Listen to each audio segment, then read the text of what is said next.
I also don't believe in Kief. When we first launched the company, I did not include a Kief catch because I wanted to educate people. When you separate that from your plant material, that is the effect and the personality and the character of the outcome of the plant. If you take that away from it, that's all the money. That's where you get the feelings. That's where you get the high. That's where the medicine is in the terpenes. The plant material is more of a delivery system, that's just the flower. So the terpenes and the cannabinoids are what we want to preserve and protect and consume. If you have a Kief catch, you're saving all these different plants together in the bottom of this, right? Yeah. Well, then you have a blend of many different plants that were never meant to meet. They were not grown to be put together. Now you have a schizophrenic blend of a bunch of different personalities inside your plant that just get you stoned. You're not going to get elevated or feel lemonine. It's going to be all up and feel really by good. Different species. Right. And so you're actually contradicting the feeling and the effects by layering things that may not go together. And that happens often. And I think that is because we just became used to it and didn't really want to look at things differently or educate or science. And we just kind of ran with it. And that's why some grows will take all the Kief from trimming and put it back into the bag of the flower because it enhances the smell and the flavor profile. To me, the terpenes are the most important part. If I have a good terpene profile, I can get you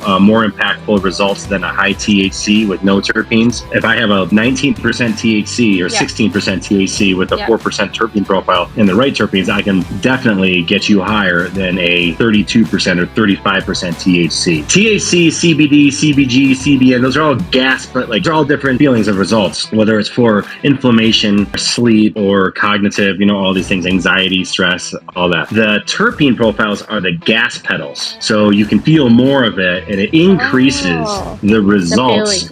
Yeah. So if you have terpenes with the cannabinoids, you're going to get it's called the entourage effect. But you get a much more well-rounded and medicinal outcome, I guess. That is truly cool. So I know that it enhances the feeling when you do it with marijuana, but what about when you don't do it with marijuana? So linalool and limonene are as effective as Prozac for schizophrenia without CBD or THC. I actually have another company called Canalytics where we interpret your genetics, and I can really understand a lot about the medical benefits for certain cancers and Crohn's disease and diabetes, things you cannot smoke and say this is a 7.2 on a scale of 1 to 10 for Crohn's disease. So we have taken all the scientific studies for terpenes and cannabinoids and compiled them into an algorithm over the last 21 years that enable us to understand this plant better.